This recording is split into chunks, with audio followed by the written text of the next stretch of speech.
People are always discussing what the best television episode is. The Big Bang Theory is no different. But today, I don't want to talk about the best episode. I want to talk about the most fun episode, because those are two completely different things. And for me, there's one episode that perfectly captures that feeling. Season 7, Episode 3, The Scavenger Vortex. At first glance, the idea sounds incredibly simple. Raj organizes a city-wide scavenger hunt. The group is divided into random teams. The first team to solve every clue wins. No complicated storyline, just a game. But that's exactly why this episode works so well. The teams are random. Sheldon ends up with Penny. Howard is paired with Amy. Leonard gets Bernadette. Raj is the host. Suddenly, every conversation feels fresh, because these characters aren't used to solving problems together, and that's where the comedy begins. Let's start with Sheldon and Penny. Throughout the series, their friendship slowly became one of the strongest relationships in the show, but it works because they're complete opposites. Sheldon lives inside his own perfectly organized world. Penny simply wants to get things done, which is visible very early at the puzzle game. During the scavenger hunt, those personalities collide over and over again. Sheldon insists on logic. Penny relies on instinct. Neither approach is completely right. Yet somehow they continue moving forward. And that's what makes their scenes so entertaining, not the jokes themselves, but watching two completely different people somehow function as a team. Then there's Howard and Amy, probably one of the least expected pairings in the entire series. Howard loves showing off on his own way. Amy approaches everything scientifically.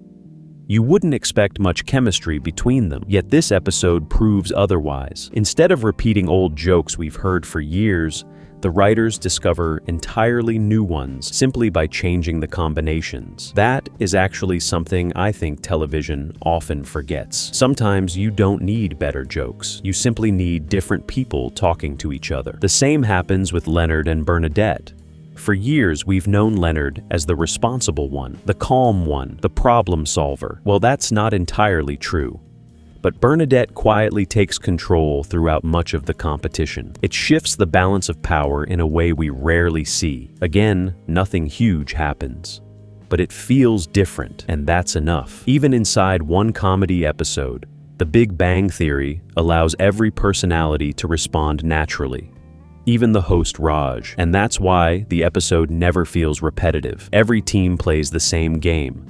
Yet every team experiences a completely different adventure. But I actually think there's an even bigger reason why this episode stands out. Movement. This episode refuses to sit still. The characters are constantly traveling across the city. One clue leads to another. Every answer creates a new destination, which is weird because normally big parts are in the apartments. That constant movement creates energy.